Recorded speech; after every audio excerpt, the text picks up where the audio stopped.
Job job job supervisor, security guard, सफाई कामगार, कंपनीमध्ये काम. संपर्कासाठी आमचा पत्ता आहे मालेगाव ब्लड बँकेच्या खाली सडाण नाका. आमच्या न्यूज चॅनलला लाईक करा, शेअर करा, सबस्क्राईब करा आणि बेल आयकॉनवर क्लिक करा.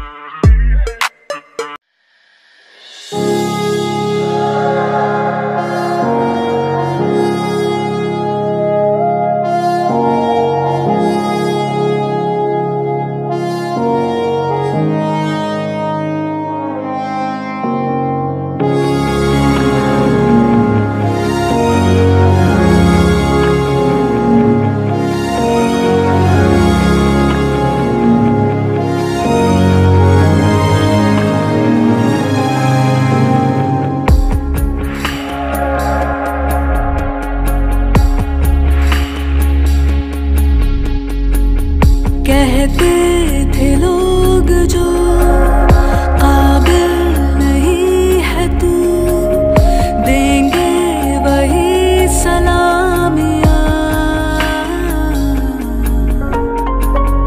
दिल थाम के जहाँ देखेगा एक दिन तेरी भी कामयाबियाँ. करके दिखा कमाल वो, आके ज़मीं पे दे के जाए आसमां. शाबाशियाँ शाबाशियाँ शाबाशियाँ शाबाशियाँ शाबाशियाँ शाबाशियाँ शाबाशियाँ शाबाशियाँ.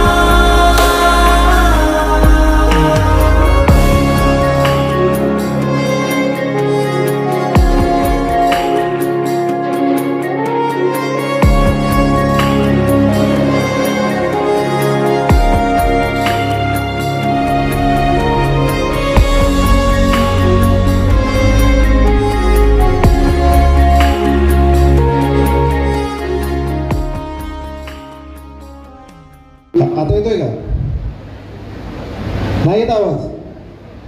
इतक्या मोठ्याने नाही बोलू शकत मग मी. माग आहे मुली, हात वरती करा सगळ्यात शेवटी. आवाज येतोय का तुम्हाला? येतोय? येत असेल तर असं करा, नसेल तर असं करा. येतोय का? ओके. पहिल्यांदा बॅटिंग करायला मला पाठवलेलं आहे, त्यामुळे सगळं सेट करणं वगैरे माझ्याकडे दिलंय त्यांनी. असो, आविष्कार भैयांना सगळ्यात पहिल्यांदा धन्यवाद की त्यांनी असा एक प्लॅटफॉर्म ओपन करून दिला आणि सगळ्या विद्यार्थ्यांशी संवाद साधण्यासाठी खूप मोठा एक उपयोग इथे आहे की त्यांच्याशी मी बोलू शकलो. खरं तर पोलीस म्हणून काम करत असताना रोजच म्हटलं तरी समाजाच्या लोकांना कुठे ना कुठे आपण फेस करत असतो, आपली पब्लिकला आपण फेस करत असतो, भिडत असतो. परंतु विद्यार्थ्यांशी बोलण्याचा खरंच तर मी कधी संधी मला जर मिळाली तर मी ती कधी वाया घालवत नाही. कारण मला असं वाटतं की विद्यार्थी दशेमध्येच माणूस आपलं जे काही भवितव्य आहे तो ठरवत असतो. आत्ताचा हा जो तुमचा काळ आहे हा खरं तर फार महत्त्वाचा काळ आहे तुमच्या जीवनात, की तुम्ही तुमच्या जीवनामध्ये तुमचे स्वप्न डिसाईड करू शकता. तुम्ही तुमची भरारी कुठे घ्यायची आहे, आयुष्यात काय करायचं आहे याबद्दल तुम्ही चिंतन करू शकता. मला असं वाटतं की ज्यावेळी आपण लहान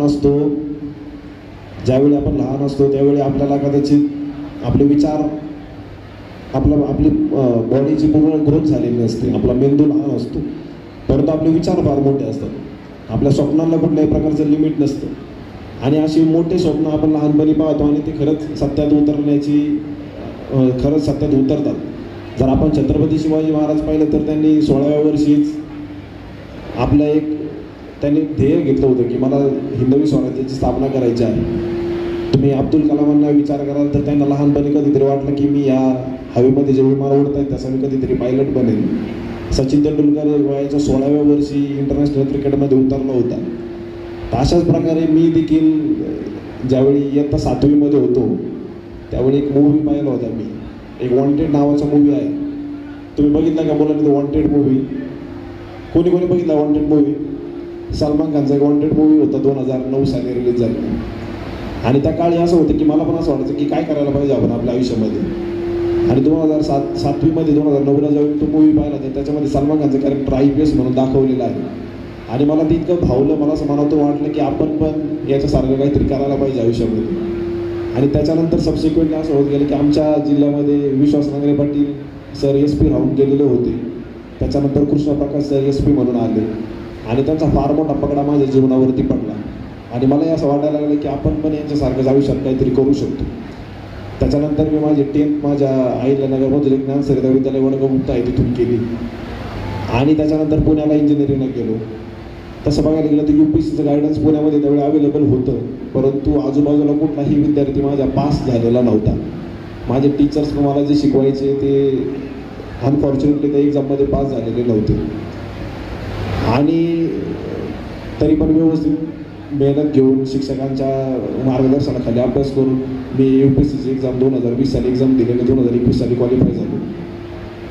तर मला जे काय आतापर्यंत जे काही यशस्वी आपण म्हणतो यशस्वी विद्यार्थ्यांकडून मार्गदर्शन द्यावं, खरं तर मोटिवेशन देणं म्हणजे मला तर असं मलाच दडपण आल्यासारखं होतं. कारण मला असं वाटतं की सल्ला देणं हे एखाद्या औषधासारखं आहे, त्याचा ओव्हरडोस पण जास्त महागात पडतो. आणि फार मोटिवेशन वगैरे द्यायला मला म्हणजे एखाद्याला गरज आहे की नाही ते पण आपण पाहिलं पाहिजे. परंतु हल्ली असं ट्रेंड आलेलं आहे की शाळेतले शिक्षक येतात, कुठल्या तरी संस्थेचे लोक येतात, म्हणतात आमचे लोक फार डिमोटिवेट झाले तर त्यांना मोटिवेट करा. तर मला माहीत आहे तुम्हाला मोटिवेशनची किती गरज आहे, परंतु तुमच्या आयुष्यामध्ये तुम्हाला चांगलं करिअर घडवण्यासाठी, चांगलं एक लाईफ जगण्यासाठी, एक जबाबदार नागरिक बनण्यासाठी आज व्यासपीठावरती बसलेले लोक जे काही सांगतील ते तुम्ही चांगल्या पद्धतीने ऐकाल आणि तुमच्या जीवनामध्ये त्याचं आचरण करा. पहले सूरज बोल के गया जो कि हमारे पुलिस डिपार्टमेंट का डेजिग्नेटेड स्पीकर है. किसी भी मोटिवेशनल स्पीच अगर देनी है या कोई भी कार्यक्रम में जाना है एजुकेशन के, तो हमारा डेजिग्नेटेड स्पीकर हमेशा सूरज ही रहा है.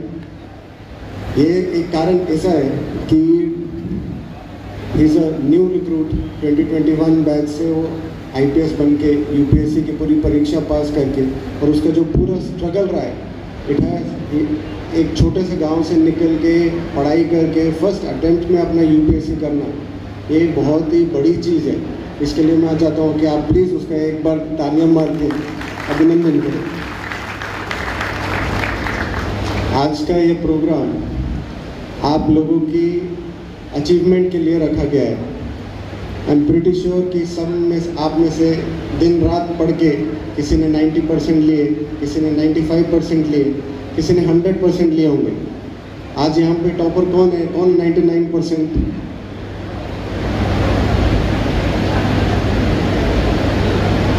एक 99%, 1 98%, 98%, 97%, 96%, वेरी गुड, 95%, अमेजिंग. बाकी 95 से नीचे वाले मेरी कैटेगरी वाले हैं, मैं भी 92% हूँ. पर वो ज़माना कुछ और था. वो 2008 के टाइम पे मैंने 92% लिए थे. अभी आई सी 99% लोग लेके आ रहे हैं, which is extremely commendable. End सिर्फ वही यहाँ पे आके स्टेज पे आके बता सकते हैं कि कितनी दिन रात उन्होंने मेहनत करी होगी, कितनी बुक्स पढ़ी होगी, कितनी मेमोराइजेशन ऑफ फैक्ट्स किया होगा. और जब एग्ज़ाम में लिखने का टाइम आया, द क्रूशियल डे, जिस दिन हम लिखते हैं और जिसका परिणाम हमारे साथ हमेशा ज़िंदगी भर चलता है, they performed on that day. इसके लिए आप प्लीज़ अगेन उनका तालियां बजा के उनकी जो कमेंडेबल अचीवमेंट है they will remember for the life time. Most यहाँ पे स्टूडेंट्स 10th और 12th से आगे जाके आप लोग कॉलेजेस में जाओगे.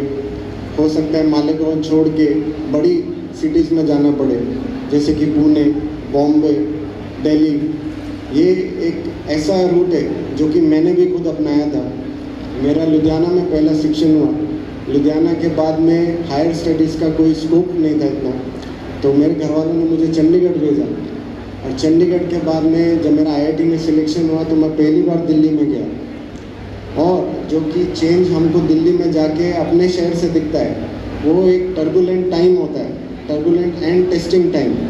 जब आप नए इन्फ्लुएंसेस को देखते हो, नए चीज़ें सीखते हो और कहीं उस टाइमिंग में आप कहीं ना कहीं किसी और रास्ते को भी पकड़ लेते हो, इसका डर हमेशा लगा रहता है। इस वजह से मैं आप सबको कहना चाहता हूँ, आपने आज जो अचीवमेंट्स ली है, 95% लिया है, 98% लिया है, 99% लिया है, उसको ज़िंदगी भर आगे कंटिन्यू करते रहना, यही आप लोगों की सबसे बड़ी चुनौती होती। खरं तर अशा गुणगौरव सोहळ्याचं निमित्त आणि ज्या विद्यार्थ्यांनी आपल्या कष्टाचं चीज करून वर्षभर अभ्यास करून 10वी 12वीला आणि इतर परीक्षेमध्ये चांगल्यातले चांगले मार्क्स घेऊन मेरिटमध्ये येऊन ज्यांनी आपलं नावलौकिक केलेलं असतं, अशा मुलांचं आणि त्यांच्या पालकांचं अभिनंदन करण्यासाठी असे कार्यक्रम आयोजित केले जातात.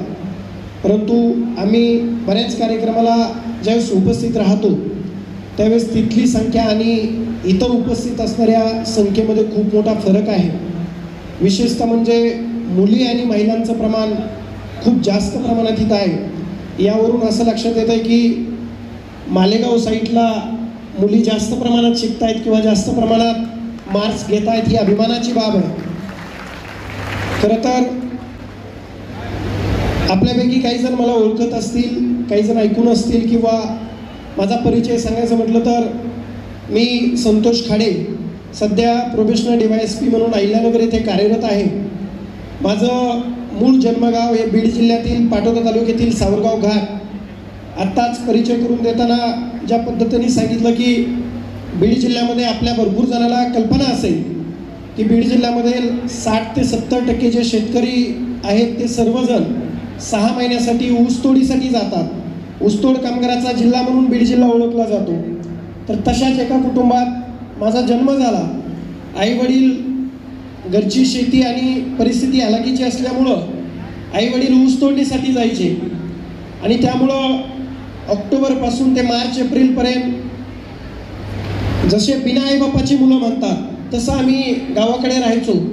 आणि त्याच पद्धतीनं जिल्हा परिषद प्राथमिक शाळा येथून माझं 1ली ते 4थीचं शिक्षण पूर्ण झालं. खाडे वस्ती म्हणून सावरगाव घाटमधील एक छोटीशी वस्ती, तिथंच जिल्हा परिषद शाळेत प्राथमिक शिक्षण पूर्ण करून गावातील भगवान महाराज विद्यालय सावरगाव घाट या मराठी शाळेत माझं माध्यमिक शिक्षण पूर्ण झालं. त्यानंतर 11वी आणि 12वी मी सायन्स शाखेतून गावाच्या शेजारीच एक मुगगाव म्हणून गाव आहे तिथून पूर्ण केलं. आता ज्यावेळेस आदरणीय संधू सर तुम्हाला टक्केवारी विचारित होते आणि त्यांची टक्केवारी किंवा त्यांचं शिक्षण सांगत होते, त्यावेळेस म्हणजे त्यांच्या शिक्षणात आणि आमच्या शिक्षणात कुठंच ताळमेळ बसत नाही. कारण IIT वगैरे आम्ही फक्त ऐकलेलंच आहे, कधी पाहिलंही नाही.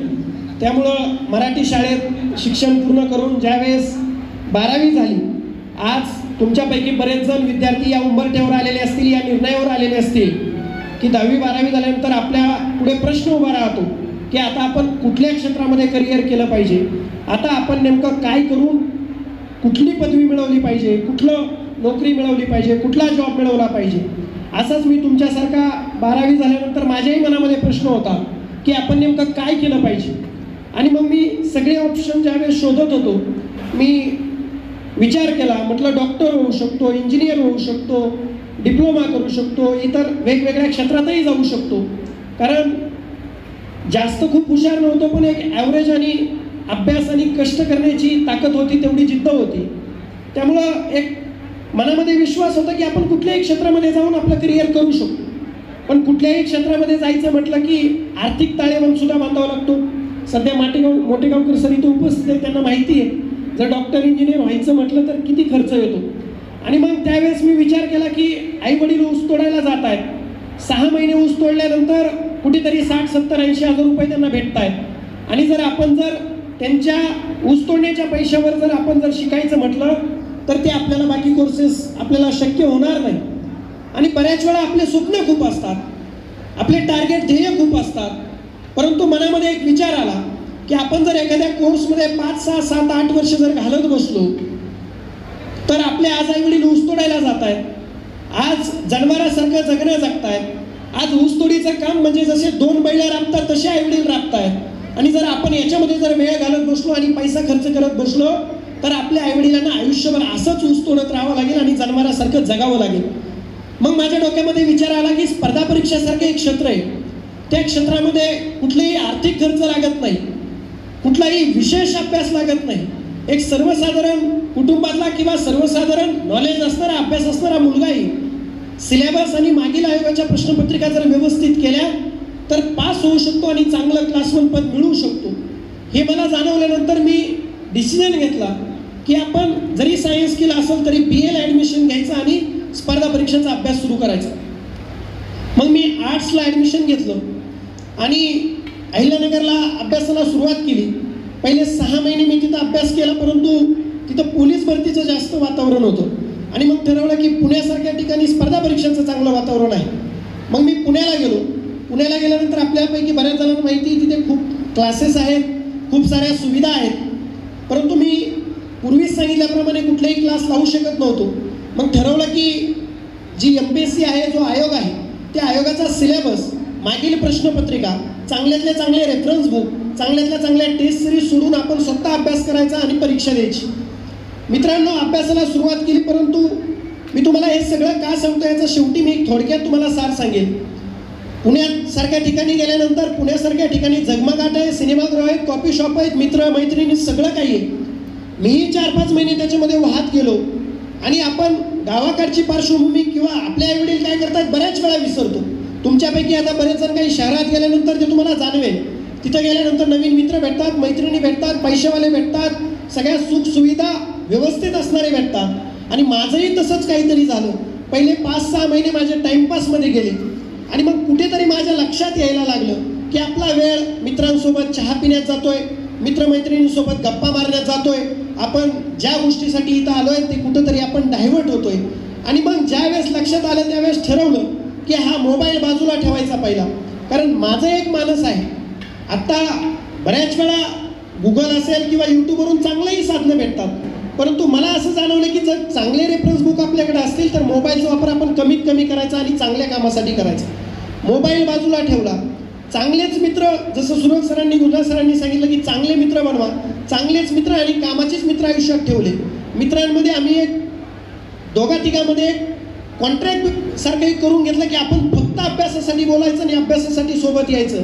आणि ठरवलं की बऱ्याच वेळा आपण मित्रांच्या बड्डेला, कोणाच्या वास्तुशांतीला, कोणाच्या लग्नाला, कोणाच्या बारशाला, कशालाही आपण जात असतो गावी. ठरवलं की जोपर्यंत पोस्ट निघत नाही तोपर्यंत म्हणजे गावी जायचंच नाही असं नाही, परंतु विनाकारण जायचं नाही. आई वडिलांच्या भेटीसाठी जायचं, घरचं काही असेल तर जायचं. आणि ठरवलं 3 वर्ष एकदम कचऱ्याच्या डब्यात पडून अभ्यास करायचा. मित्रांनो, एकीकडं पॅरलल पदवीचं शिक्षण चालू होतं आणि एकीकडं स्पर्धा परीक्षेचा अभ्यास केला. 3 वर्ष रेफरन्स बुक, आयोगाच्या प्रश्नपत्रिका, सिलेबसला धरून स्वतः अभ्यास केला. 2020ला आपल्याला माहिती आहे कोविड आला आणि नेमकं त्याच वेळी माझं ग्रॅज्युएशन पूर्ण होत होतं, परंतु परीक्षा लांबली. परंतु कोविडमध्ये सुद्धा अभ्यास चालू ठेवून 2020ची मी पूर्वपरीक्षा दिली. मी पूर्वपरीक्षा पास झालो, मुख्य परीक्षा पास झालो. मुख्य परीक्षा पास झाल्यानंतर जो माझा स्कोअर होता तो स्कोअर असा होता की आपल्याला 100% कुठली ना कुठली राज्यसेवेतून पोस्ट मिळेल. आणि मग आईवडिलांना त्यांना सगळ्याला सांगितलं की म्हटलं आता तुमचं ऊसतोडीचं काम बंद होणार आहे, मी पुढच्या 2-3 महिन्यामध्ये अधिकारी होणार आहे आणि अधिकारी झाल्यानंतर तुम्ही ऊस तोडायला जायचं नाही म्हटलं. परंतु मुलाखतीला गेल्यानंतर माझी मुलाखत पहिलीच मुलाखत होती, अनुभव नव्हता. वयाच्या 21व्या वर्षी मुलाखतीला गेलो होतो, त्यामुळं बऱ्याच काही गोष्टी माझ्या चुका म्हणा किंवा माझी तयारी म्हणा कमी पडली. आणि साधारणतः 28 फेब्रुवारी 2022ला त्या परीक्षेचा संध्याकाळी 7 वाजता फायनल निकाल आला. निकाल आल्यानंतर माझ्या जो मित्र आणि मी सोबत अभ्यास करत होतो त्याने निकाल पाहिला, त्याचं सिलेक्शन झालं होतं. मी त्याला म्हटलं अरे माझं काय झालं? तो म्हटलं मी पाहिलं नाही, कारण त्याला सांगता येत नव्हतं. मग बाहेर जाऊन आम्ही दोघांनी निकाल पाहिला. तर 3 वर्ष मित्रांनो खरंच प्रामाणिकपणे अभ्यास केला होता, आईवडिलांसाठी अभ्यास केला होता आणि ठरवलं होतं की आपण फक्त आणि फक्त अभ्यास करून पास व्हायचं. परंतु निकाल पाहिला तर फक्त आणि फक्त 0.75 माझा फायनल निकाल गेला होता. म्हणजे जो पास झाला त्याला मार्क होते 521.75 आणि मला मार्क्स होते 521. तुम्ही आजही निकाल तो पाहू शकता. संध्याकाळचे 7-7:30 वाजले होते. एकदम मन सुन्न झालं. बऱ्याच वेळा तुमच्याही आयुष्यात असा प्रसंग पुढे येऊ शकतो, म्हणून मी तुम्हाला सांगतोय. डोक्यामध्ये विचार यायला लागले, एकदम अंधार पसरला की आता काय आत्महत्या करायची का, नैराश्य यायला लागलं, डिप्रेशन यायला लागलं आणि असं वाटायला लागलं की आपण आपलं जीवन संपवू. कारण मी मित्रांनो तुम्हाला आत्ताच सांगितलं, मला ना लाल दिव्याच्या गाडीसाठी अधिकारी व्हायचं होतं, मला ना खुर्चीसाठी, माडीसाठी, गाडीसाठी, ना पैशासाठी, ना चांगल्या पगारासाठी, ना क्लास 1 होण्यासाठी अधिकारी व्हायचं होतं. माझं फक्त एकच टार्गेट होतं, मला एकाच गोष्टीसाठी अधिकारी व्हायचं होतं. मला अधिकारी होऊन माझ्या आईबापाचा कोयता बंद करायचा होता. परंतु ज्या आईवडिलांना मी सांगितलं की मी 2-3 महिन्यात अधिकारी होणार आहे, त्यांना मी कुठेतरी फसवलं होतं. मी कमी पडलो होतो आणि 0.75 निकाल गेला होता. पुण्यामध्ये संभाजी गार्डन आहे, त्या संभाजी गार्डनमध्ये रात्री 7:30च्या दरम्यान जाऊन बसलो आणि डोक्यामध्ये विचार चालू होते, आपण आत्महत्या करायची का, आपण गाडीला अडवं जायचं का, रेल्वेला अडवं जायचं का, रूमवर जाऊन सुसाईड करायचं का, खूप सारे विचार चालू होते. परंतु मग शेवटी सगळ्यांशी बोलून झालं होतं, पण काही मन हे होत नव्हतं. कारण मी पुढच्या 2021ची प्री पास होऊन मुख्य परीक्षा माझी 28 फेब्रुवारी आणि 7 मेला मुख्य परीक्षा होती. म्हणजे 7च दिवसावरती होती. 28 एप्रिल होता आणि 7 मेला एक्झाम होती आणि 7च दिवसावर परीक्षा आली आणि एकीकडे असं अपयश, कधी अपयश माहिती नव्हतं. मग शेवटी ठरवलं आपण एक वडिलांना कॉल करू आणि मग वडिलांना कॉल केला.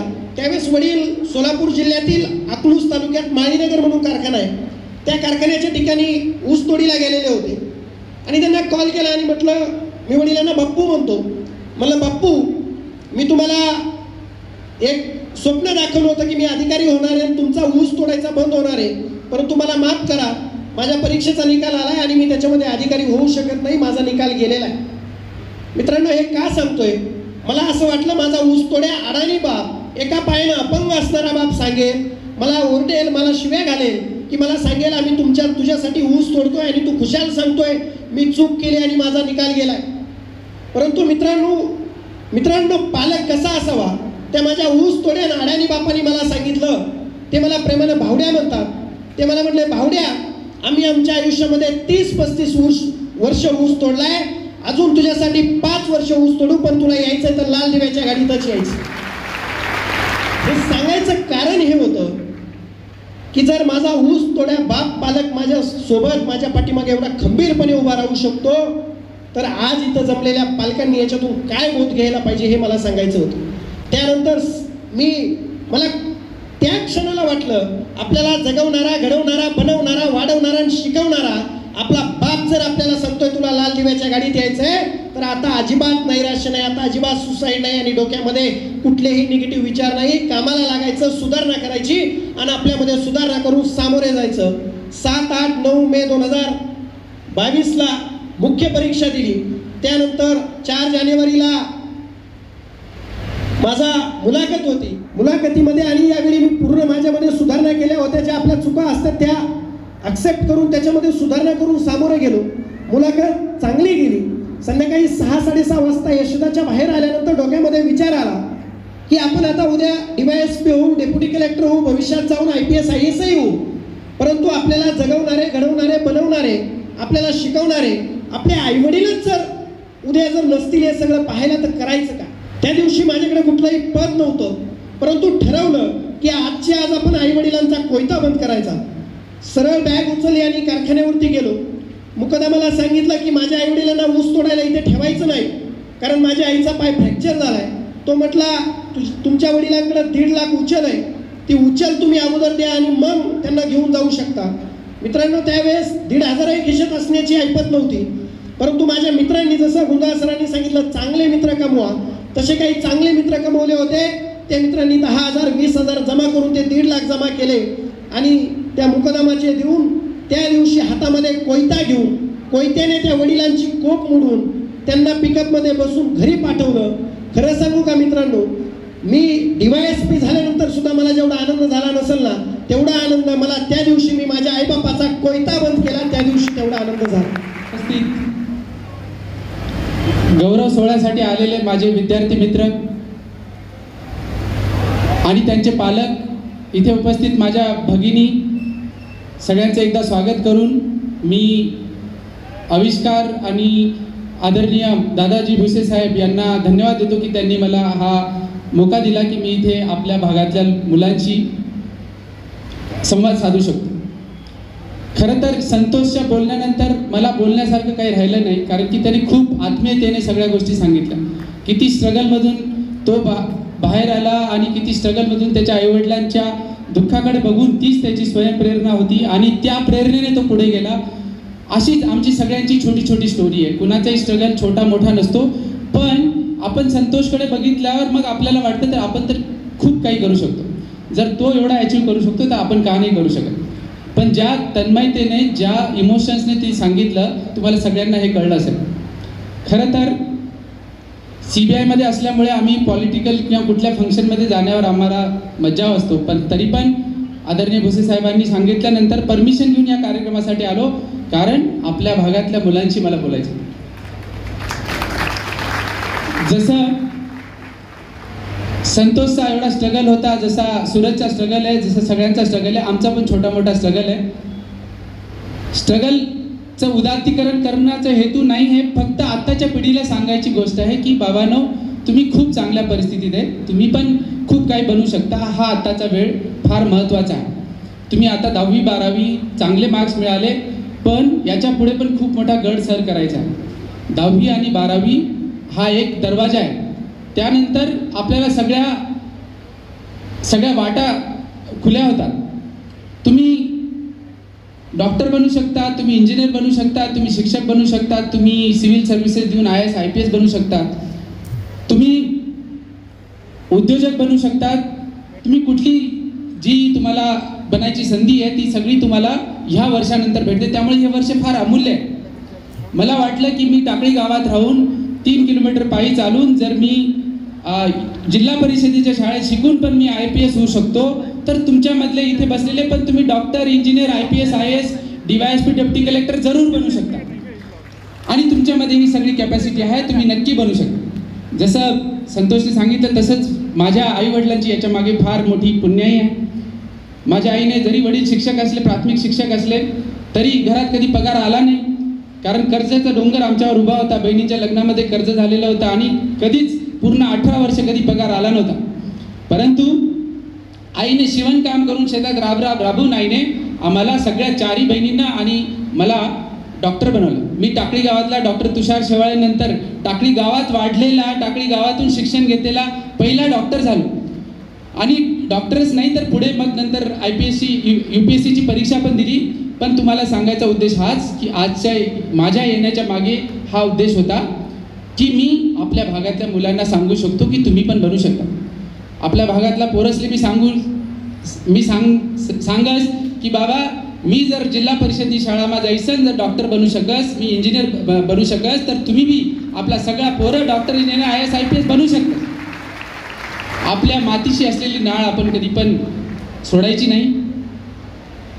खूप सारे असंख्य उदाहरण आहेत. आता ह्या वर्षी UPSC पास झालेला बिरबा ढोणेचा तुम्ही स्ट्रगल वाचला असेल, यूट्यूबमध्ये बघितला असेल. मेंढर चारणारा तो पोरगा, त्याच्या आईबाबाचा स्ट्रगल, तो आज UPSC झाला. पण त्याच्या मागे खूप स्ट्रगल आहे. ह्या स्ट्रगलच्या मागे सांगायचा उद्देश हाच की आत्ता तुम्ही जे यश संपादन केलेले आहे ते यश अंतिम नाही आहे. आत्ताचे जे ऐन उमेदीचे जे तुमचे वर्ष आहेत त्यात तुमच्या ध्येयाच्या मार्गाने तुम्हाला अग्रगमन करायचं आहे. मी 10वी नंतर 11वी 12वीला मी नंतर नवोदय विद्यालयात गेलो. 11वी 12वीला वडिलांनी मला पुण्यात टाकलं. त्या काळात पुण्यात अभ्यासाला टाकणं हीच खूप मोठी गोष्ट होती. पुण्यानंतर मला चांगले मार्क्स मिळाले आणि मी MBBSला ग्रँट मेडिकल कॉलेजमध्ये गेलो. ग्रँट मेडिकल कॉलेज म्हणजे मुंबईतले सगळे म्हणजे one of the best college. तिथं गेल्यावर किती लोकांनी मुन्नाबाई MBBS पिक्चर बघितला असेल? अच्छा, व्हेरी गुड. मला वाटलं नवीन जनरेशन आहे, जुना पिक्चर झाला तुम्ही बघितले नसेल. पण त्या मुन्नाबाई MBBSच्या पिक्चरच्या हॉल, ॲनाटॉमी हॉलचा जो पहिला सीन आहे ना, त्या सीनमध्ये पण आम्ही तिथं होतो जेव्हा शूटिंग होत होती.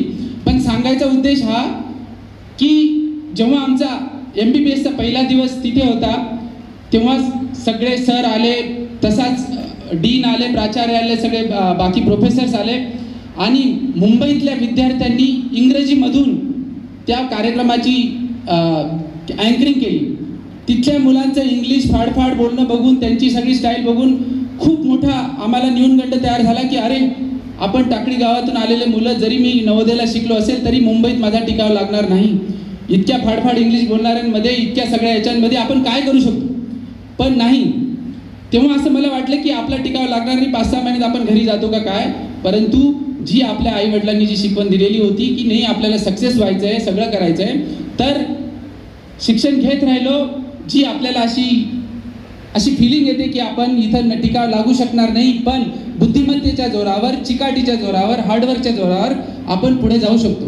जसे जसे रिझल्ट यायला लागले तसं तसं कळायला लागलं, अरे आपण मुंबईच्या ह्या लोकांपेक्षा आपण चांगलेच आहेत, किंबहुना त्यांच्यापेक्षा भारी आहेत.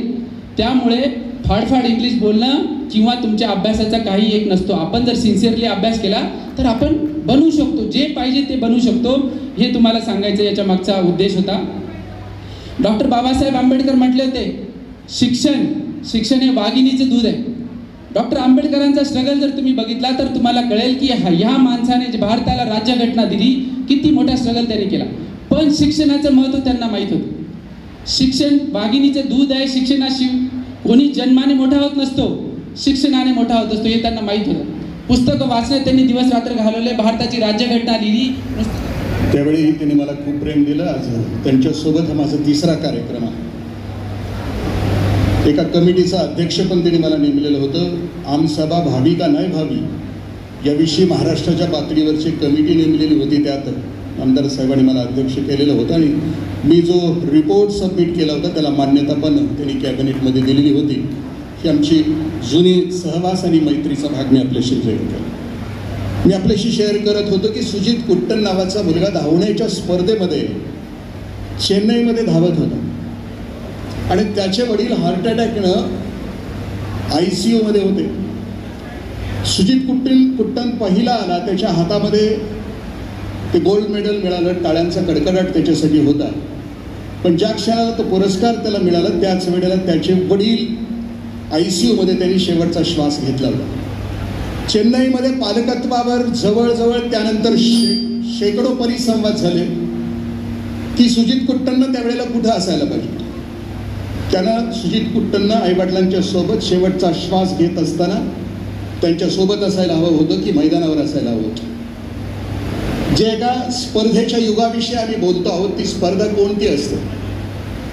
जर आम्ही शहरी वातावरणामध्ये असू आणि जर आम्ही जंगलामध्ये असू, 2 जण असू, आणि जर वाघ आला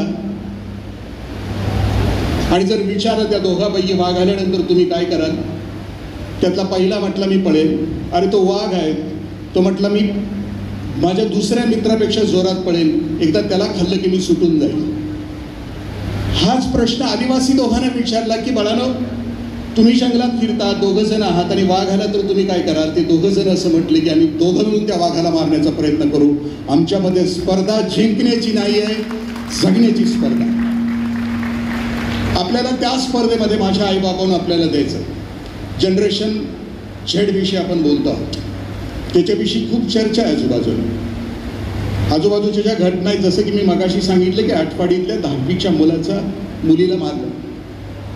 कालची बातमी मुंबईची आपण वाचली असेल की 4थीतल्या 3 मुलींनी एका मित्राचा खून केला. अहिल्यानगरची बातमी आपण वाचली. हिंसेचा स्तर कुठं निघालाय बघा. आणि मग आपल्या लेकराला भविष्यामध्ये कोणतं भविष्य द्यायचं आहे, त्यासाठी आपल्या पालकत्वामध्ये आपली जबाबदारी कोणती आहे. मी कोणत्या प्रकारचा पालक आहे, माझ्या लेकराला भविष्य देत असताना त्याच्यामध्ये नेमके कोणते गुण आहेत ते तपासून त्याला भविष्य द्यायला पाहिजे. पालकत्वामध्ये पहिल्या प्रकारचा पालक आहे, त्याला म्हणायचं की हुकुमशा प्रकारचा पालक. दहशत असते घरामध्ये, याच्यामध्ये तो पण असू शकते आणि ती पण असू शकते. आपल्या घरात कोण आहे आपला आपण तपासा, म्हणजे लक्षात येईल. याच्यामध्ये संवाद नसतो. हुकुमशा प्रकारचा पालक असेल तर मी म्हणतो तेच खरं, व्यक्तिमत्व खुरटून जातं. आपण बातमी वाचली असेल, वडिलांची दहशत, मुलगा 7-8 वर्षाचा, घरातला कुत्रा चावतो आहे, वडिलांना सांगू शकला नाही कारण वडिलांची दहशत आहे. वडिलांच्या मांडीवर 2 महिन्यानंतर तो मुलगा रॅबीजनं वडिलांच्या मांडीवर आपला शेवटचा श्वास घेतो. आपण कोणत्या प्रकारचे पालक आहात. दुसऱ्या प्रकारचं पालक आहे भित्रे पालक, नकारच द्यायला तयार नाहीत आपल्या मुलांना. त्याच्या वागण्या बोलण्यामध्ये नकार ऐकून न घेण्याची क्षमता निर्माणच होत नाही. बेळगावच्या केली कॉलेजमध्ये MBBS झालेला सोलापूरचा मुलगा, वडील एका चांगल्या कॉलेजचे प्राचार्य आहेत, विद्यार्थीप्रिय प्राचार्य आहेत. MBBSची डिग्री घेऊन मुलगा येतो आहे सोलापूरला आपल्या घरी. वडिलांच्यात आणि दोघांच्यात वाद होतो आहे. मुलाला ते आवडत नाही. मुलगा वडिलांच्या थोबाडीत मारतो आहे. वडील सुसाट घरातून बाहेर पळत सुटतायत त्या थोबाडीच्या त्या लहरीतून आणि सोलापूरमध्ये येणाऱ्या रेल्वेच्या खाली आत्महत्या करतात. आपल्याला जे जग आपल्या बाजूला तयार करायचं आहे ते कोणत्या प्रकारचं जग तयार करायचं आहे? माझ्या आईबाबांनो, असं म्हटलं जातं की बाप नावाच्या पिढीनं पुढच्या पिढीला जगण्याच्या लायकीचं वातावरण तयार करून मग मरायचं असतं. आपल्या लेकराला आपण कोणतं जग तयार करून देणार आहोत? चांगल्यांचं चांगलं जग आम्ही नाही तयार करू शकलो. ज्या घरात, ज्या गावात, ज्या देशात गुणवत्तेनं जगणारी माणसं नसली तर एक अस्वस्थ समाज तयार होतो आणि अस्वस्थ समाज कधी सुखी असू शकत नाही. दुसऱ्या प्रकारचा पालक मी आत्ता म्हटलं की जो नकार न देणारा, नकार पचवण्याची क्षमता लेकरांच्या मध्ये नसते. मगाशी सरांनी सांगितल्याप्रमाणे 16व्या वर्षी हा मुलगा एका मैत्रिणीला प्रपोज करतो. ती नाही म्हणते, नकार पचवता येत नाही. मग जान्हवी तुपे, अमृता देशपांडे यांचे रस्त्यावर खून पडतात. तू हा के अथवा ना के, तो आहे मेरी सनम. काही पालक असतात ते रूढीवाली पालक असतात. आमच्या काळात असं होतं आणि तुमच्या काळात तसं होतं. काही पालक तटस्थ असतात. तुझं तू जग, माझं मी जगतो. मी तुझ्यासाठी ATM सेंटर आहे, मी तुझ्यासाठी साहित्य देतो, तू जग. तुझ्या माझ्या जगण्याचा समान संबंध नाही आहे. ते पॅरलल एकमेकाला जगत असतात. आणि जे शेवटचं पालकत्व आहे त्याला सुजान पालकत्व असं म्हटलं. आपल्या लेकरांच्या सोबत ते चर्चा करतात, निर्णय घेतात. घरामध्ये खूप उदात्त आणि भव्य असं वातावरण असतं. 10वी आणि 12वीला दिदी आणि दादा जाणार असतील तर आदल्या वर्षी घरामध्ये बैठक होते लोकशाही पद्धतीनं आणि मग निर्णय घेतला जातो. सांगितलं जातं घरातल्या सगळ्यांना की पुढच्या वर्षी दिदी आणि दादा 10वीला आहे, 12वीला आहे, आपल्याला वर्षभर TV नाहीये बघता येणार. बाळानं, मी लग्न केलं त्यावेळेला मी माझ्या बायकोशी अगोदर संवाद साधला होता की आपल्या घरामध्ये TV असणार नाही, आपल्याला चांगला आईवडील व्हायचं. मी माझ्या लग्नाला 28 वर्ष झाली. माझ्या आईबाबानं, माझ्या बापानं माझ्या घरात आजपर्यंत TV नाही आहे. माझ्या घरात 10,000 पुस्तकांची लायब्ररी आहे आणि माझी लेकरं वाचतात. कारण एक छचोर जग नाही आहे बघायचं. कारण आपण ज्या जगामध्ये राहतो आहोत, अच्युत गोडबोले सर म्हणतात की 1990चा काळ आहे, त्या काळामध्ये आपण आहोत की ज्या काळाची तुमच्या माझ्या काळामध्ये अम्युजमेंट, फक्त खा प्या आणि मजा करा, ब्रँडेड शूज, ब्रँडेड कपडे, ब्रँडेड मोबाईल, दिल मागे मोर ही मागणी आहे. मग त्याच्या पलीकडचं जगायचं. मग आपल्या बाळाला एक भविष्य देत असताना कोणतं भविष्य द्यायचं? माझ्या अगोदरच्या वक्त्यांनी खूप छान सांगितले की तुम्ही जे क्षेत्र निवडणार आहात त्या क्षेत्रामध्ये तुम्ही टॉपचे व्हा, उत्कृष्ट व्हा. पण ते क्षेत्र निवडत असताना आईबाबा म्हणून माझ्या लेकरामध्ये नेमकं काय दडलंय हे मला माहीत असणं अपेक्षित असतं. कार्डनर नावाचा जो विचारवंत आहे, शिक्षण तज्ज्ञ आहे, तो असं म्हणतो की माणसाच्या मेंदूमध्ये 8 प्रकारच्या गुणवत्ता लपलेल्या आहेत. त्यामध्ये माझं लेकरू कोणता, त्या क्षेत्रामध्ये त्याला घालवणं अपेक्षित आहे. पॅकेज, प्रेस्टीज आणि प्रॉपर्टी म्हणजे सुख नव्हे आहे दादानो, माझ्या आयानो, माझ्या बहिणीनो. आपलं लेकरू सुखी असणं, खुश असणं आयुष्यामध्ये म्हणजे त्याचं आयुष्य, म्हणजे त्याचं करिअर आहे. तसं जर नसेल तर तो अस्वस्थ असेल आयुष्यभर. मग तो खुश कशामध्ये असेल? निसर्गानं त्याला जे बनवून पाठवलंय त्या क्षेत्रामध्ये त्याचं करिअर असलं पाहिजे. मग कोणत्या प्रकारची गुणवत्ता आहे? पहिल्या प्रकारची गुणवत्ता आहे बुद्धिमत्ता आहे. तिचं नाव आहे गणितीय बुद्धिमत्ता. आपल्या बाळाकडे लक्ष द्या. गणितामध्ये हुशार असेल तर तो त्या क्षेत्रामध्ये जाऊ द्या. मला गणित कधीच जमलं नाही. 10वीला बरोबर 52 मार्क्स पडलेत. कदाचित त्या गुरुजींच्या कृपेमुळे मला पडले, नाहीतर मी पास सुद्धा झालो नसतो. गणिताचे शिक्षक काय म्हटलं की मला वाटतं की असं परग्रहावरून आलेलं कोणीतरी आहे असं मला वाटतं, कारण मला गणित जमत. दुसऱ्या प्रकारची बुद्धिमत्ता आहे, तिला अवकाशीय बुद्धिमत्ता असं म्हणतात. याला चित्र कसं काढायचं कळतं, याला शिल्पकला कळते. निसर्गानं त्याच्या बुद्धीमध्ये ते टॅलेंट, ते सामर्थ्य दिलेलं असतं. बाळानं, रशियामध्ये एकेना नावाचा एक चित्रकार होऊन गेला. त्याला 2 हात नव्हते, पण तो अस्वस्थ होता. 20 वर्ष वयापर्यंत मी चित्रकार आहे, नीतीनं माझ्यावर अन्याय केलाय, मला चित्र काढायचे. 20व्या वर्षी त्यानं तोंडामध्ये ब्रश घेतला आणि मग पेन्सिलनं रेघोट्या वडायला सुरुवात केली, 2 उभ्या आडव्या तिरक्या. 3 वर्षानंतर त्याचं चित्र तोंडात पेन्सिल धरून पूर्ण झालं. आता त्याच्यासमोर प्रश्न होता की त्या चित्रामध्ये रंग कसं भरायचं. आता रंग जर ब्रश देऊन भरायचा असेल तर पुन्हा 4-5 वर्षाची तपश्चर्या करावी लागेल. मग त्यानं आपली जीभ चिरली, जिभेचा ब्रश केला आणि सार्वजनिक ठिकाणी आणि अनेक प्रार्थना गृहामध्ये रशियामध्ये जी चित्र आहेत ते एकेनांचे आहेत की ज्याला दोन्ही हात नव्हते, पण त्याला समजलं होतं की मला निसर्गानं टॅलेंट दिलंय, ते चित्रकलेचं अवकाशीय बुद्धिमत्तेचं दिलंय, संगीतीय बुद्धिमत्ता, आपलं बुद्धिमत्ता. कार्तिकी गायकवाडला समजलं आणि तिच्या आईवडिलांना समजलं की हिता गाता येतं, तिला गळा आहे. ती चुकून माझ्यासारख्या करिअर ओरिएंटेड आईबापाच्या पोटी जन्माला आली असती तर निबार मेली असती. 2 वर्ष टेस्ट देऊन देऊन देऊन एक नोटा छापायची मशीन भविष्यामध्ये झाली असती. पण सुदैवानं आज ती गाते आहे, स्वतः खुश आहे, समोर असणाऱ्या श्रोत्यांना ती खुशी करते आहे, ते तिचं करिअर आहे. तिला गळा दिलाय आणि मला दिलाय नरड. आणि नरड्यानं जर गाण्याचा प्रयत्न केला तर ते माझं करिअर होऊ शकत नाही. नरड कांट सिंग. लेकरू कुणी जाई आहे, जुई आहे, कुणी मोगरा आहे. जगाच्या बाजारामध्ये गुलाबाच्या फुलाला मार्केट आहे, म्हणून आपल्या जाई जुई मोगऱ्याच्या कळ्या कुस्करून त्याचा गुलाब करण्याचा प्रयत्न करू नका. तो त्याच्या आयुष्यामध्ये नाही सुखी होणार. त्याला जाई राहू द्या, त्याला जुई राहू द्या, त्याला मोगरा राहू द्या, त्याच्यामध्ये त्याचं अस्तित्व. पुढची बुद्धिमत्ता आहे शारीरिक बुद्धिमत्ता. हा खेळाडू आहे, उत्कृष्ट नकलाकार आहे. पुढची परफेक्शनिस्ट, हा अभ्यास सुद्धा परफेक्ट पद्धतीने करतो. नैसर्गिक बुद्धिमत्ता. त्या 8 प्रकारच्या बुद्धिमत्तामध्ये आपलं मूल कोणतं आहे ओळखा आणि मग त्याला करिअर देण्याचा प्रयत्न करा.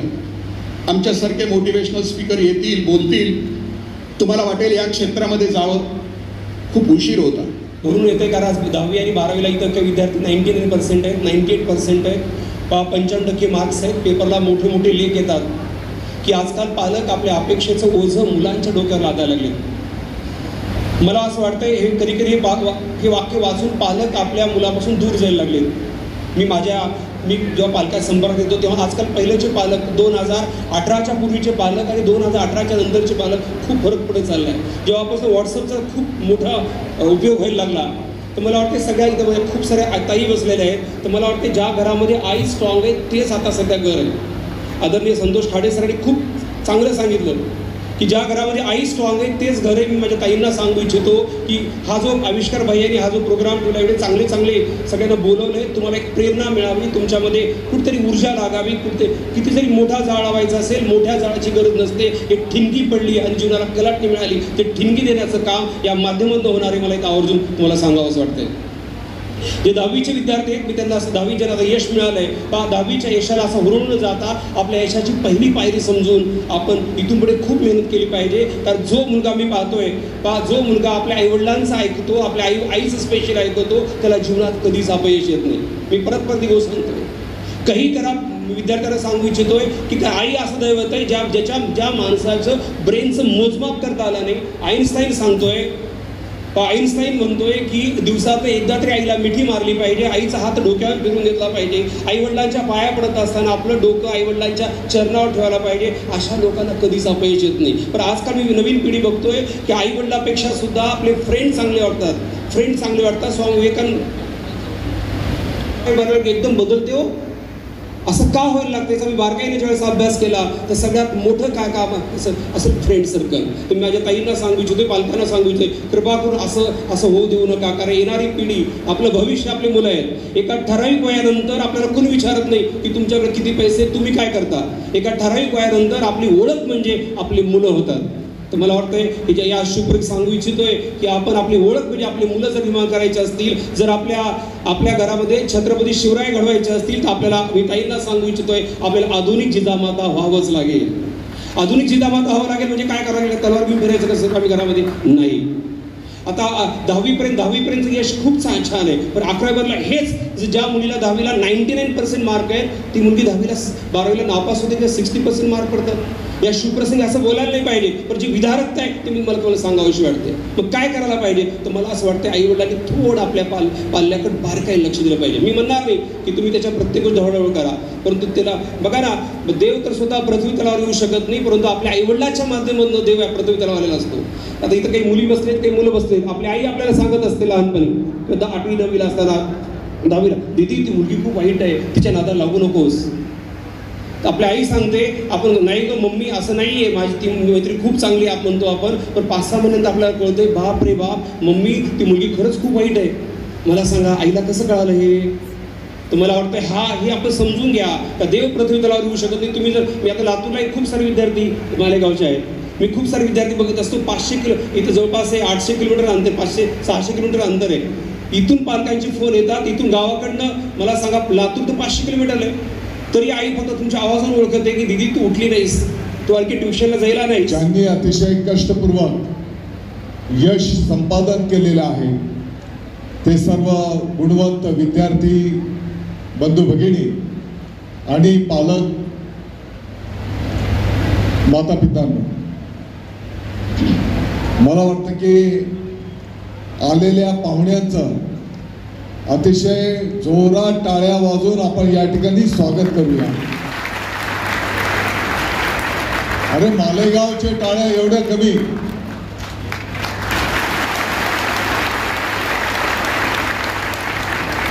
अतिशय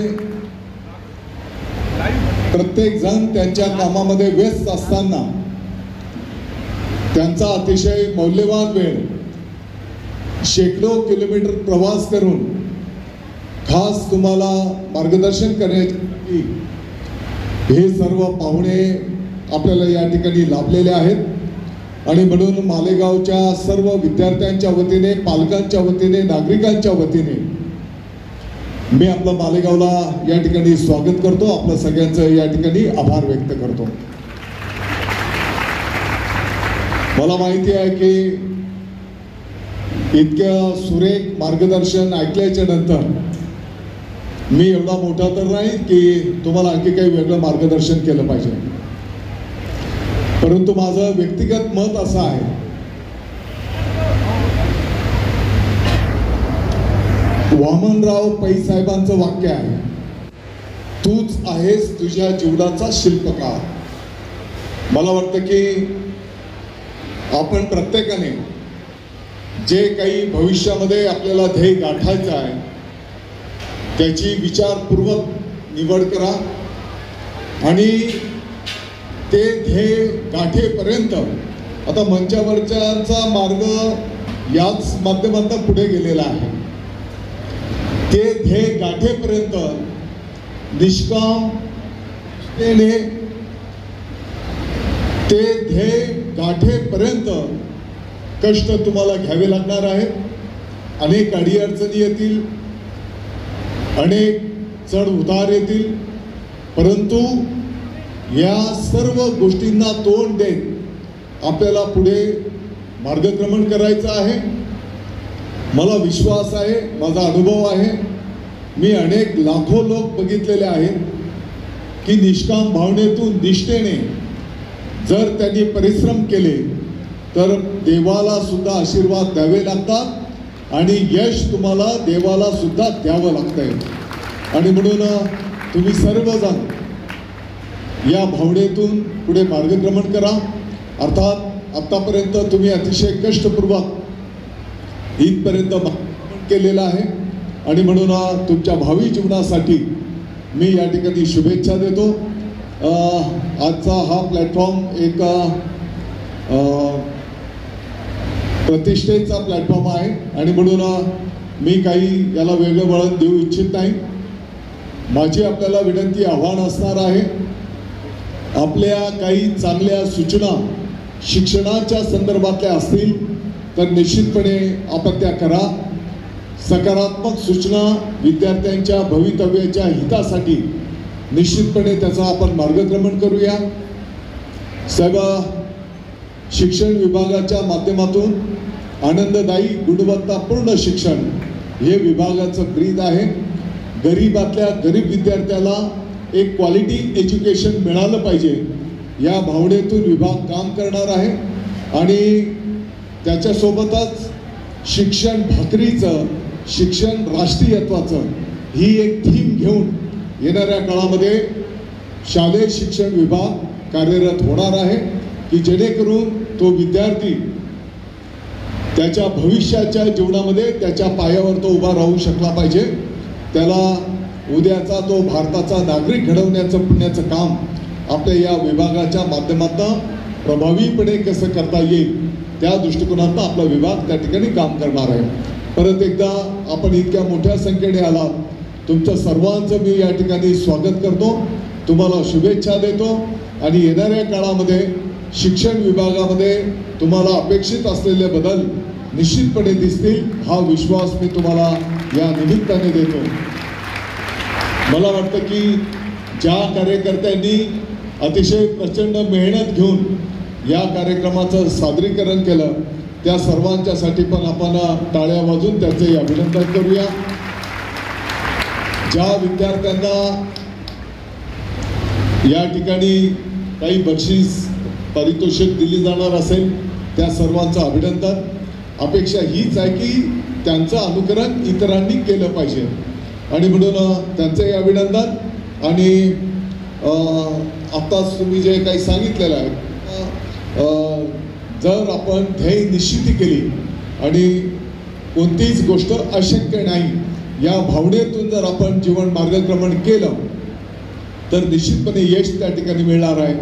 मला वाटतं की सर्व मान्यवरांनी त्यांच्या क्षेत्रामध्ये खूप कष्टपूर्वक यशस्वी यश त्या ठिकाणी संपादन केलेलं आहे.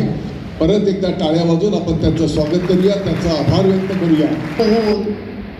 जवळजवळ 1.5 ते 1.25 तास झालेले आहेत.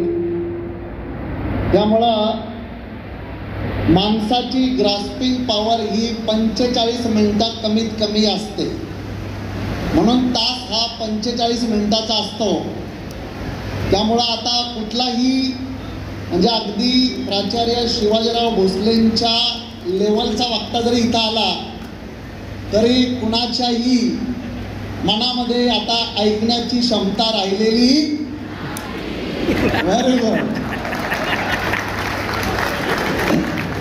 तर विद्यार्थी मित्रांनो, आणि शेवटची बॅटिंग दिली आहे माझ्याकडं, तर विद्यार्थी मित्रांनो आणि तुमच्या लाडक्या बहिणींनो, मी आता काहीही जास्त बोलबच्चन न देता तुम्हाला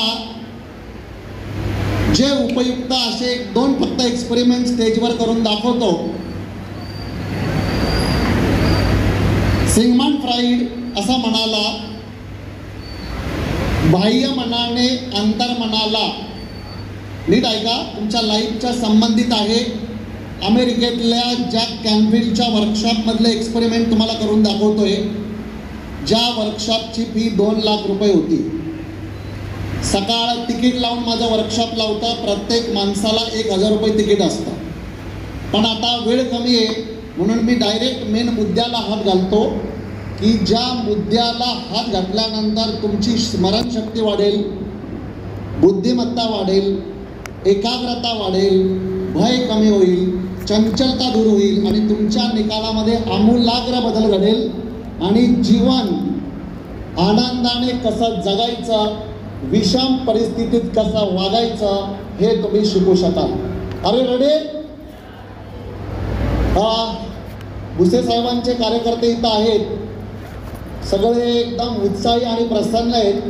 तुमच्यामध्ये छत्रपतींचे मावळे कोण आहेत? सगळेच?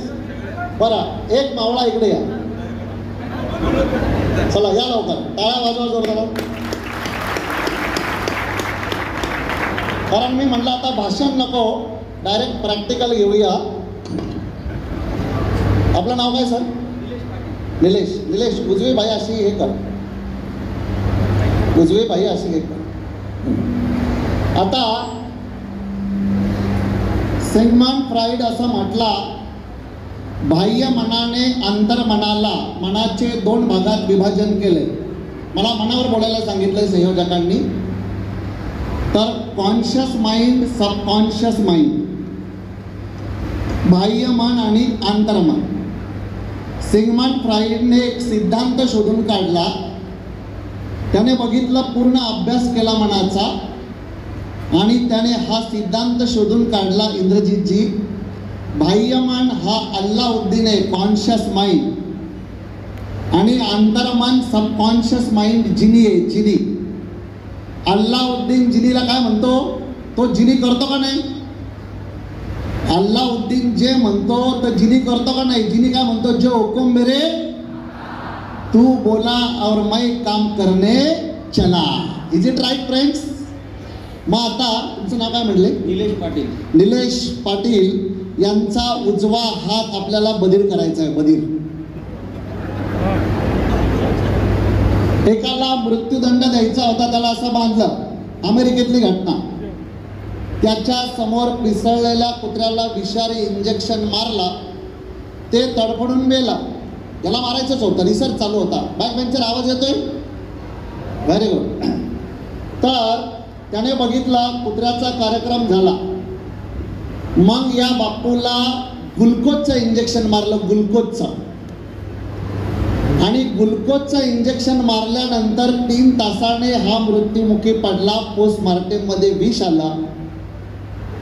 कारण बाह्य मनाने अंतर्मनाला सांगितलं, जे विषारी इंजेक्शन त्या कुत्र्याला मारलं, कुत्र्याचा कार्यक्रम झाला, आता तेच विषारी इंजेक्शन मला मारलं, आता माझा पण कार्यक्रम होणार.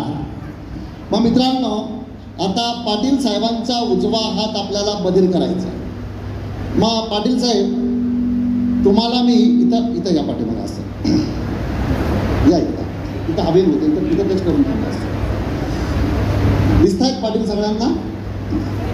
दिसतायत? ओके, ठीक आहे. आता मी निलेश भाऊंना सांगणार डोळे बंद करायला. डोळे बंद करून निलेश भाऊंना मी 5 वेळेला दीर्घ श्वास घ्यायला लावणार. Deep breath. निलेश, श्वास जोरात घ्यायचा आणि जोरात सोडायचा. रामदेव बाबा नाही का, फास फुस, तसा जोरात घ्यायचा आणि जोरात सोडायचा. मग मी निलेशला सांगणार, मनाला नाकाच्या खाली वरच्या ओठाच्या वर म्हशीच्या मध्ये जो त्रिकोणी भाग आहे तिथं विराजमान करायचं. इथं मग मनाने मन इथं आणायचं, डोळे बंद असतील. मग त्या मनाला काम द्यायचं, पारेकरी, सिक्युरिटी. श्वास आत आला तर आत आला जाणायचं, बाहेर आला तर बाहेर आला जाणायचं. फक्त ऑब्झर्व करायचं श्वासाला. सिग्मंड फ्राइड म्हणाला, श्वास कधी कधी डाव्या नाकपुडीतून आत जातो, डावीतून बाहेर येतो. कधी कधी उजवीतून आत जातो, उजवीतून बाहेर येतो. कधी कधी दोन्हीतून आत जातो, दोन्हीतून बाहेर येतो. श्वास ज्या वेळेला संत असतो, मन शांत असतं. श्वास फास्ट असला तर मन अशांत असतं. तर निलेश, श्वास जाणता जाणता मन सूक्ष्मतम होऊन जाईल. मग मी निलेशला सांगाल, श्वास पण जाण आणि स्वयंसूचना दे. माझा उजवा हात बधीर झाला आहे. श्वासाला पण जाणायचं आणि सेल्फ अफर्मेशन द्यायच्या. माय राईट हँड इज बिकम नम. बाह्य मन अंतर्मनाला सांगेल, उजवा हात बधीर. अल्लाउद्दीन जिनीला सांगेल, जिनी म्हणे जो हुकुम मेरे आता, आणि जिनी बधीरतेची संप्रेरक या हातामध्ये सोडेल आणि निलेश भाऊचा हात बधीर होईल. मग मी काय करेल, निलेश या हातावर एकदा फटके टाकेल. असे फटके मारेल, अशी बोट हे करेल. निलेशला कळणार नाही, कारण निलेशचा हात बधीर झालेला आहे. Is it right? निलेश भाऊ, तोपर्यंत डोळे उघडू नका जोपर्यंत मी तुमच्या पाठीवर टॅपिंग करत नाही, तोपर्यंत डोळे उघडायचे नाही. त्याचं कारण असं आहे की एकदम सबकॉन्शियस लेवलला निलेश जाईल. एकदम डोळे उघडले तर एकदम कॉन्शियस लेवलला येणं रिस्की असतं. एकदम गरम चहा पिला, गार आईस्क्रीम खातो का आपण? एकदम गरम तव्यावर पाणी टाकलं, इज इट राईट? त्यामुळं जोपर्यंत पाठीवर टॅपिंग करत नाही, डोळे उघडायचे नाही. डन? मग इथं मी फटके टाकल, निलेशला कळणार नाही, कारण निलेशचा हात बधीर होईल. करायचं? चला, अमेरिकेतल्या jack कॅन्फिल्डच्या वर्कशॉपमधला experiment. निलेशला best of luck द्या. पण बेस्ट ऑफ लक निलेश. चला थांबा इथं असा हात ठेवा, म्हणजे बॅलन्स जायला नको. डोळे बंद केल्यानंतर बॅलन्स जातो म्हणून निलेशला सपोर्ट. ओके, हात असाच ठेवा. आता डोळे बंद करा निलेश. जोपर्यंत मी टॅपिंग करत नाही निलेश डोळे उघडणार नाही. डन. निलेश 5 वेळेला दीर्घ श्वास घ्या, दीर्घ श्वास सोडा. या एक्सपेरिमेंटचा तुमच्या विद्यार्थ्यांच्या लाईफशी काय संबंध ते सांगतो. 5 वेळेला दीर्घ श्वास घ्या, दीर्घ श्वास सोडा. Take a deep breath.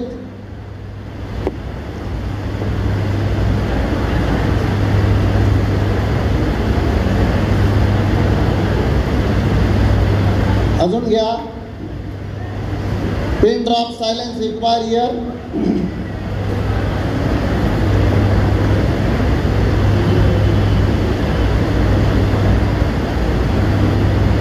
आता निलेश मनाला नाकाच्या खाली वरच्या ओठाच्या वर मिशीच्या मध्ये जो त्रिकोणी भाग आहे तिथं विराजमान करा.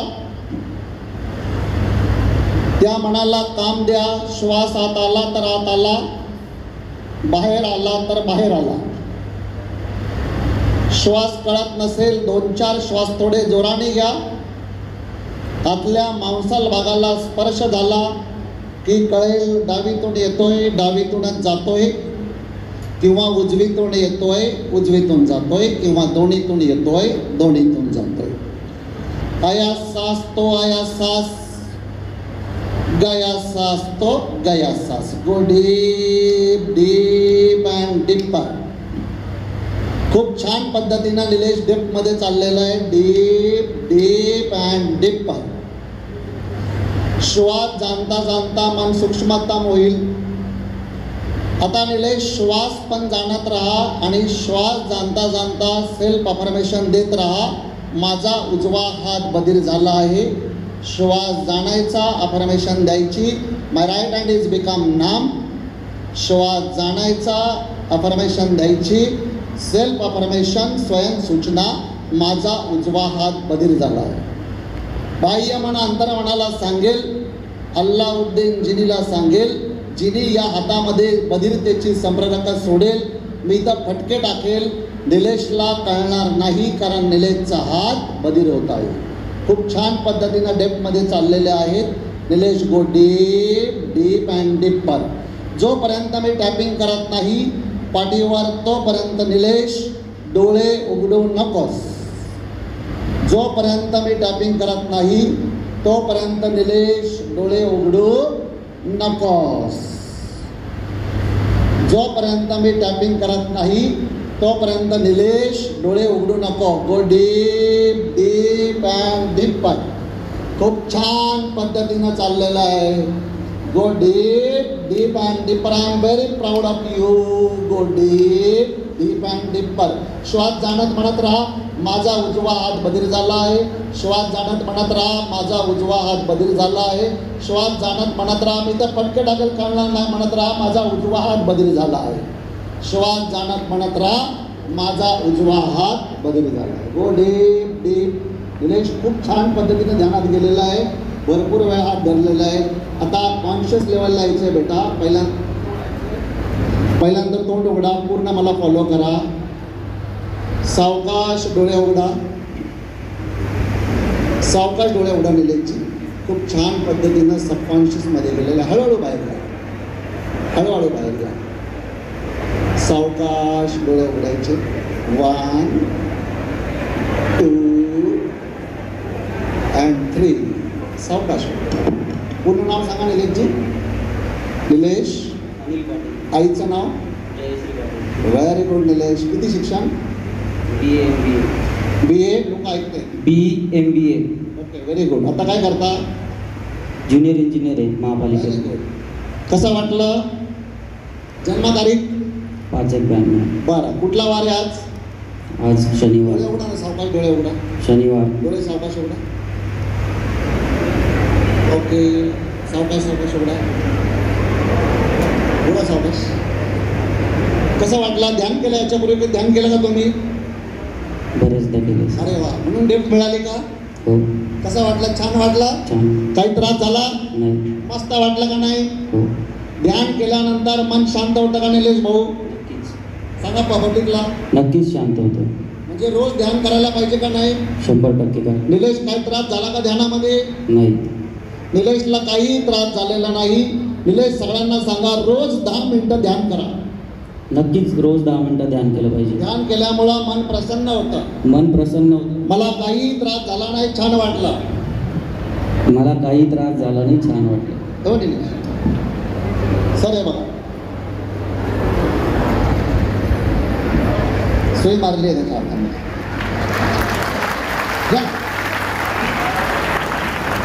जरा 2 मिनिटं फास्ट जाऊन निलेश, फास्ट जाऊन जरा आपल्या सगळ्या विद्यार्थ्यांना पटकन दाखवते. फास्ट जाऊन फास्ट जरा जोरात टाळा वाजवा. जोरात जोरात जोरात जोरात जोरात जोरात हे दिला पुन्हा फास्ट दिला. फास्ट वेळ कमी आहे. जोरात जोरात टाळा वाजवा. जोरात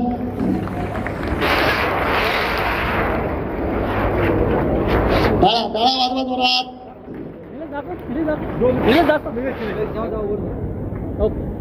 निलेशच्या हातात जवळजवळ 1 सेंटीमीटर सुई मारलेली आहे. आता कॅमेरा असता तर तुम्हाला सगळ्यांना दाखवला असता. निलेश काढू. आता थोडं जाणे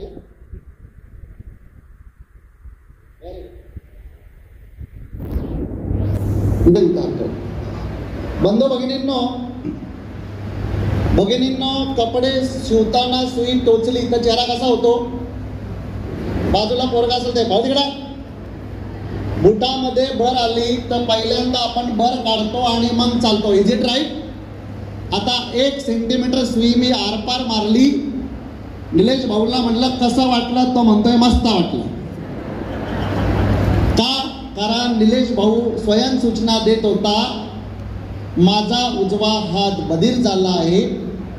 माय राईट हँड इज बिकम नाम. बाह्यमन अंतरमनाला सांगतंय. अल्लाउद्दीन जिनीला सांगतो. जिनी म्हणतो जो हुकुम मेरे आता, आणि जिनी नमनेसची संप्रेरकांची निर्मिती बॉडीमध्ये करतो. जिनीला सांगितलं हात बधीर, हातामध्ये नमनेस बधिरतेची संप्रेरकांची निर्मिती होते. या प्रयोगातून मला तुम्हाला काय सांगायचंय? तुम्हाला मी म्हणलं ना, म्हणा माझे दोन्ही हात चिकटत आहेत, तर 3 मिनिटात सगळ्यांचे हात चिकटतील. असं जवळ करून करायला लावलं ना, आता वेळ नाही आपल्याला, पण 3 मिनिटात सगळ्यांचे हात चिकटतात. तुम्हाला म्हणलं ना ग्रो लॉंगर, की अशी बोटाची लांबी मी वाढवू शकतो. मी आगीवर पोरांना चालायला लावतो. फायर ऑफ, काही होत नाही. ग्लास बिअरच्या बाटल्याच्या काचा फोडतो, त्याच्यावर चालायला लावतो, काही होत नाही. It is called mind power. मग याच्यातून तुम्ही काय शिकायचंय? की अल्लाउद्दीन जिनीला जे म्हणतो तसा घडतं. मग आपण जर म्हटलं मला आठवतच नाही, अलीकडं मला आठवतच नाही, तर जिनी काय करणार? स्मरणशक्ती तुमची वीक करणार का नाही? हॅलो. तुम्ही जर म्हटले की ज्या वेळेला मी स्टेजवर जातो मला भीती वाटते, तर जिनी काय करणार? स्टेजवर गेल्यानंतर तुमच्या मनात भयाची संप्रेरक निर्माण करणार का नाही? तुम्ही जर म्हटले की मॅथ्स इज व्हेरी टफ, गणित खूप अवघड विषय आहे, मग जिनी काय करणार? गणिताचं पुस्तक उघडलं की माइंड हॅक करून टाकणार. हँग झालं की सगळे सम्स अवघड अवघड अवघड अवघड वाटायला लागणार. त्यामुळं अमेरिकेमध्ये जॅक कॅनफिल्डने 939चा एक सिद्धांत शिकवला. जो सब्जेक्ट तुम्हाला अवघड वाटतो तो उजव्या हाताने 9 वेळा लिहा फुलस्केप पेपरवर. समजा तुम्हाला गणित अवघड वाटतं तर फुलस्केप पेपरवर 9 वेळा उजव्या हाताने लिहा, maths is very easy for me, maths is very easy for me, maths very easy for me. 3 वेळा डाव्या हाताने लिहा, कसंही अक्षर येऊ द्या, आणि परत 9 वेळा उजव्या हाताने लिहा.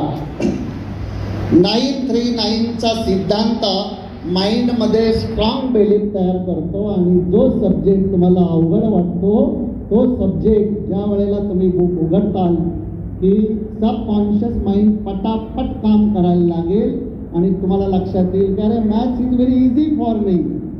भगवान बुद्ध म्हणतात what you think you become. सुना है आपने? हॅलो, जसा तुम्ही विचार कराल तसे तुम्ही व्हाल. ऐकले? वेदांमध्ये म्हटलं जशी दृष्टी तशी तूच आहे तुझ्या जीवनाचा विचार बदला म्हणजे आयुष्य. त्यामुळं रोज झोपण्यापूर्वी 10 मिनिटं पालकांनी पण मी आनंदी आहे, मी प्रसन्न आहे, माझं शारीरिक स्वास्थ्य चांगलं आहे, माझं मानसिक स्वास्थ्य चांगलं आहे, माझी पचन संस्था खूप चांगली आहे, माझे गुडघे माझी पाठ मजबूत आहे, माझी दृष्टी चांगली आहे. विद्यार्थी मित्रांनो, मी जे वाचतो ते माझ्या लक्षात राहत आहे. अशा पॉझिटिव्ह अफर्मेशन द्या. शेवटची 5 मिनिटं घेतो आणि थांबतो. गाडीवाले या इकडं, गाडीवाले या लवकर, फास्ट. दादासाहेबांचा अजून एक कार्यकर्ता टाळा वाजवा. शेवटची 5 मिनिटं आणि लगेच थांबतो.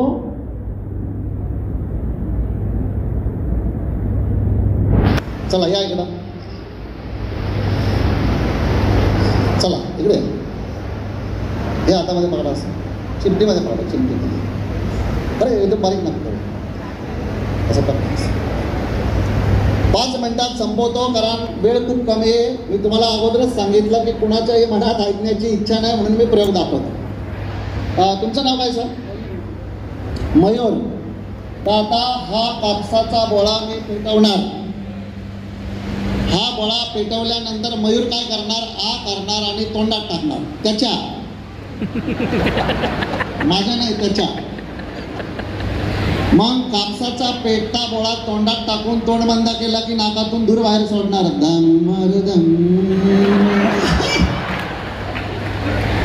मेणबत्तीवर ग्लास ठेवला, मेणबत्ती, कारण ऑक्सिजन त्याला मिळत नाही. Is it right? तर मयूर 2 चुका आतापर्यंत झाल्या. एका वर्कशॉपमध्ये एका पोराने असा फेकला, तो गेला आतमध्ये, बटन उघडं होतं, सगळी केस चढ. एका वर्कशॉपमध्ये तो म्हणला टाक टाक टाक, त्याने अर्धा बाहेर ठेवला, मिशी जाळली.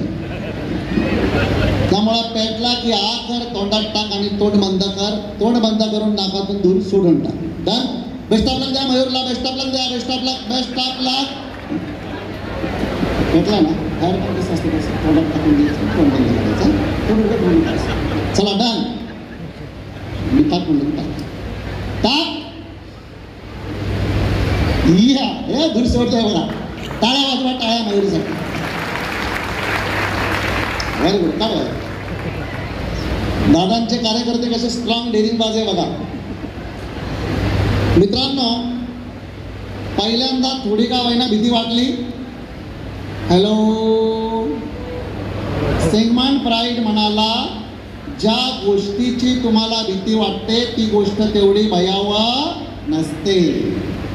अनेक जन्मांच्या प्रवासामध्ये भयाचा संस्कार आपल्या चित्तामध्ये एवढा साचत जातो की काही करायला गेलं की पहिल्यांदा भय समोर येतं आणि आपण त्याला घाबरतो. परिणामी आपण लांब सरतो, ते काम आपण करत नाही. सिग्मंड फ्राईड म्हणाला, ज्या वेळेला तुम्हाला भीती वाटेल त्यावेळेला थोडं आनापानसती ध्यान करा, थोडं पॉझिटिव्ह अफर्मेशन द्या, थोडं व्हिज्युअलायझेशन करा. ते काम केल्यानंतर काय काय फायदे होणार आहेत ते फक्त बघा आणि डेअरिंग करून ते काम करा आणि सक्सेस म्हणून म्हणा, yes I can do it. ज्या गोष्टीची तुम्हाला भीती वाटते ती गोष्ट तेवढी भयावह नसते. आपण आणि यश याच्यामध्ये फक्त आणि फक्त भीती आहे, भीती. त्यामुळं पेपरला गेल्यानंतर भय वाढला की पहिल्यांदा श्वास जाणार.